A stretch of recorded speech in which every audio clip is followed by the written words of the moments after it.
فأنا ناصح لإخواني بالصدع بالحق تبيض وجوههم. السكوت في مسألة الحزبية يضرها، فاصدع بما تؤمر وأعرض عن المشركين. سلامي على دماج ورجالها والشيخ يحيى ودار العلم يا سعد بانيها.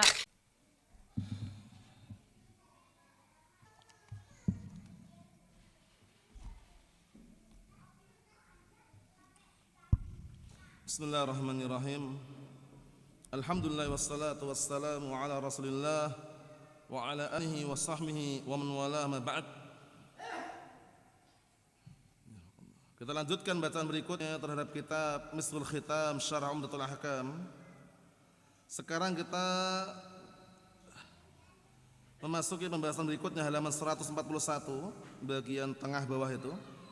Qala al-mu'allifu asbahullah kayfiyatu masil khuf. Tata cara mengusap khuf. Tata cara mengusap kaki, bagaimana caranya? Qala Ibnu Qudamah rahimahullah, qala Ibnu Aqil, sunnatul mashi hada an yamsah khuffaihi biyadaihi al-yumna lil yumna wal yusra lil yusra. Jadi seperti ini, apa ya? Ini kanan untuk kanan, kiri untuk kiri. Jadi enggak nyilang gini. Paham ya? Yang kanan untuk kanan, yang kiri untuk kiri. Kata beliau, "Nam sunnahnya dalam mengusap hakada demikian, yaitu mengusap kedua khufnya dengan dua tangannya, yang kanan untuk kanan, yang kiri untuk kiri." Insyaallah bisa dibayangkan ya. Naam.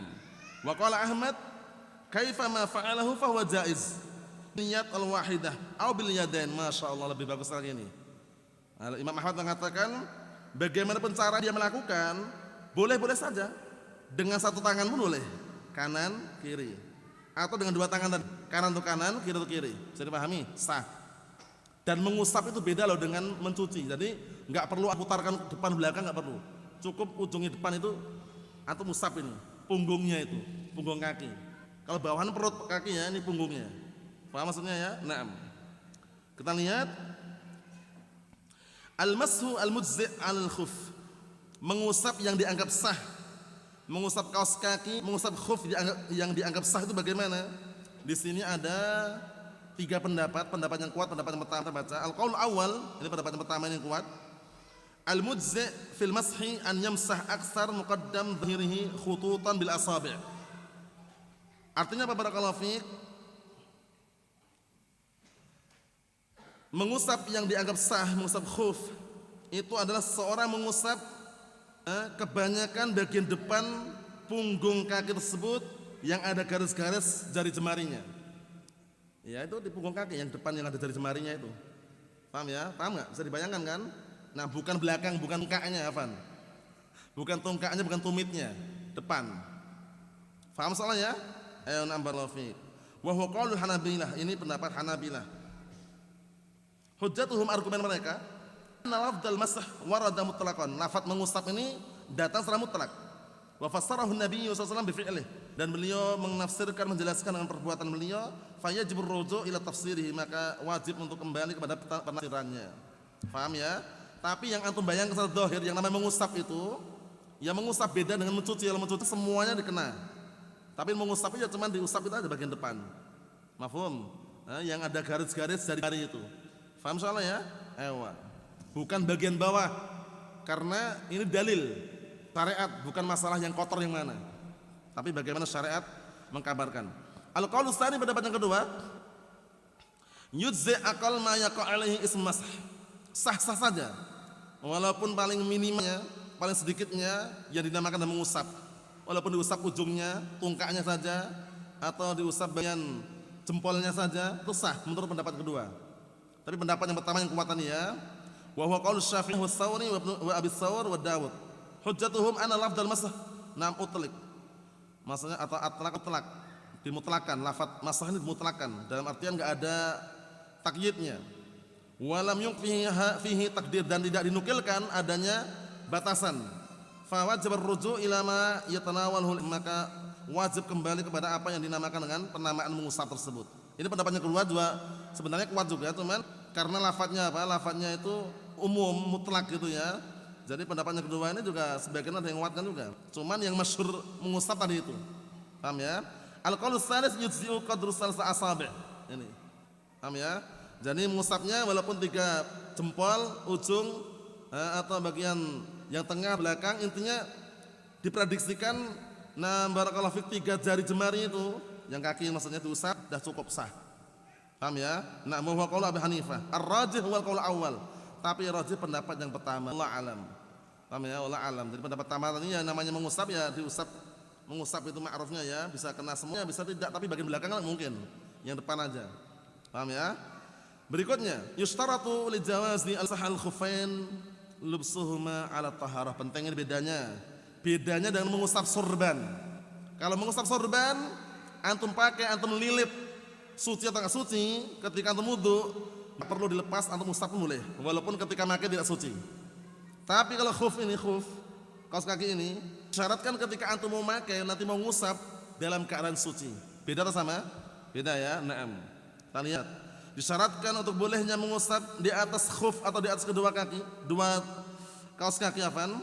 Naam, memasukkan keduanya dalam keadaan suci. Paham ya syaratnya? La khilafa bi ahli al-ilm fi istirati taqaddumit taharah li jawaz al-mas' al-khuffain. Tidak ada perbedaan pendapat antara ahli ilm mengenai syarat harus mendahului taharah terlebih dahulu. Didahulukan taharah dulu. Paham ya? Didahului taharah dulu, setelah itu baru dipakai kedua khufnya atau kedua kaos kakinya. Li jawazil mas'al khuffain, untuk diperbolehkannya mengusap di atas kedua khuf. Syaratnya apa? Taharah terlebih dahulu. Li hadisil Mughirah radhiyallahu anhu dzakar muallif wa fihi fa inni adkhaltuhuma tahiratain famasaha alaihima. Dan yang adalah hadis Mughirah radhiyallahu anhu yang kita lewati, sebagaimana disebutkan muallif di dalamnya ada lafaz dan dikarenakan sesungguhnya memasukkan keduanya dalam keadaan suci. Kemudian beliau mengusap atas keduanya.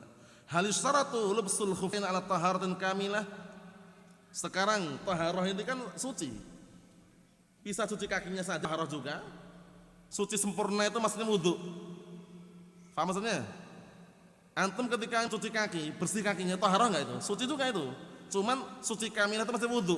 Wudu sempurna itu ya. Nah, apakah suci ini maksudnya suci kakinya saja atau dengan wudu sempurna? Kita lihat. Hal yustaratu lubsul khuffain ala tahar kamilah?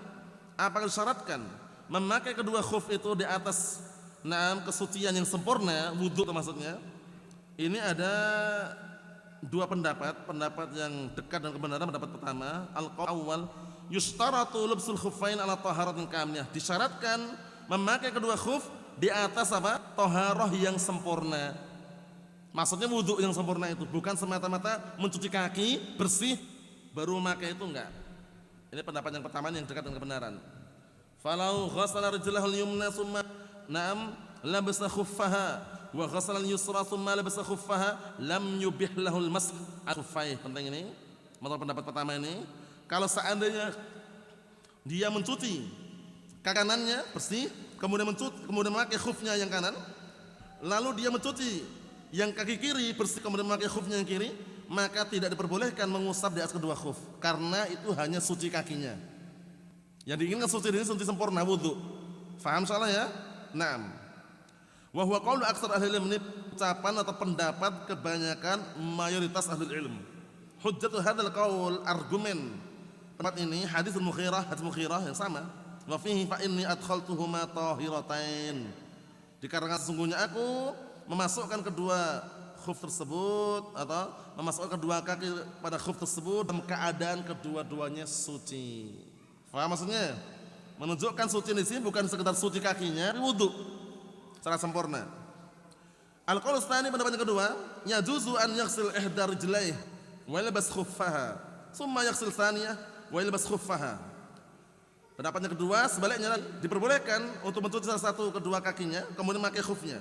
Kemudian mencuci yang kedua, lalu khufnya yang satunya. Wa huwa qaulu Abi Hanifah was Tsauri wa Yahya bin Adam wal Muzani wa Abi Tsawr wa Dawud wa Mutarrif sahib Malik wa Ibnu Mundhir wa ikhtarahu Ibnu Taimiyah. Wallahu alam, taharah kamilah ya tentunya wudu itu secara sempurna, tapi kaitannya masalah kaki ini. Kakinya perlu dicuci dua-duanya dulu baru pakai, atau kanan dulu suci dipakai, kiri dulu suci baru dipakai. Kalau menurut pendapat pertama tadi, Ini kita bahas tanpa bahas wudunya itu ya. Itu berarti sempurna dulu, kedua kaki cuci dulu sempurna, baru dipakai kanan kiri. Untuk yang kedua, cuci salah satu kakinya dulu, mau kiri dulu, mau kanan dulu, baru dipakai. Jadi kanan cuci pakai, kiri pakai cuci. Jadi cuci apa kiri cuci pakai. Berarti enggak suci dua-duanya dulu. Paham ya? Al-aqrab huwa qaul awal, pendapat yang dekat dengan kebenaran pendapat yang pertama. Paham ya? Li hadis Mughirah alladzi taqaddam, dikarenakan Mughirah yang sudah kita lewati. Wa kadza hadis anna Nabiy sallallahu alaihi wasallam rakhasa lil muqim ila tawadda. Wudu berarti kalau ingin sempurna wudu. Dan demikian juga hadis bahwasanya Nabi SAW itu memberikan keringanan bagi mukim apabila berwudu. Falai bersih khuffaihi an yamsah yauman wa lailah. Kalau mukim setelah dia wudu kemudian pakai kedua khufnya mengusap sehari semalam kalau mukif. Kalau apa mukim. Tapi musafir falladzi lam yaghsil. Naam. Falladzi lam yaghsil ar-rijl al-yusra lam lasdak alaihi an tawadda. Maka bagi siapa yang tidak mencuci kaki kirinya maka tidak dibenarkan dia wudu. Kalau wudu sempurna, kaki kanan kiri dicuci. Tapi kalau cuma kanan saja, yang kiri tidak, itu belum dikatakan wudu. Qala Asy-Syaikh Ibnu Taimiyah rahimahullah taala ba'da an mala ila hadza. Berkata Asy-Syaikh Ibnu Taimiyah rahimahullah taala setelah beliau cenderung terhadap ini, wa hadza madama huwal ahwat. Hal ini selama itu yang paling berhati-hati, ahwat berhati-hati. Fasulukuhu aula, maka yang terbaik adalah menempuhnya. Mengamalkannya itu yang aula, yang pantas. Walakin la natsir ala rajulin ghasala rijlan yumna summa adkhala al-khuf summa ghasala al-yusra summa adkhala al-khuf an naqula lahu a'id salatak wa wudu'ak. Tapi kata beliau walaupun ini yang aula itu cuci dua-duanya dulu. Paham ya? Kanan kiri cuci dulu, baru pakai khufnya, itu yang aula. Akan tapi kata beliau, kita juga tidak boleh berlebihan juga. Kepada orang yang dia mencuci kaki kanan dulu, baru dia pakai khuf, kemudian dia mencuci kaki kiri, baru pakai khuf, tapi wudu ya, wudu di akhirnya itu nyucinya kanan dulu, baru pakai khuf, kiri dulu pakai khuf. Kalau yang pertama tadi, dua-duanya cuci dulu, sempurna, baru dia pakai. Nah, yang seperti ini, yang kedua tadi, yang kaki kanan cuci, baru pakai khuf, setelah itu kaki kiri, baru pakai khuf, itu enggak boleh juga kita mengatakan sholatmu ulangi lagi, wudumu ulangi. Lakin na'mur lam yaf'al ala yaf'al ihtiyatan. Tapi kalau belum terlanjur, maka kita katakan, kita perintahkan hendaknya tidak melakukan hal tersebut sebagai bentuk kehati-hatian. Maksudnya cuci sempurna dulu, baru pakai khufnya. Faham maksudnya? Itu yang kita ambil. Adapun perkara kapan, enggak boleh mengusap tapi harus dilepas kapan? Pada pertemuan akan datang, itu ketika mandi janabah, mandi besar di antaranya. Wallahu a'lam. Sallallahu alaihi wasallam. Walhamdulillah.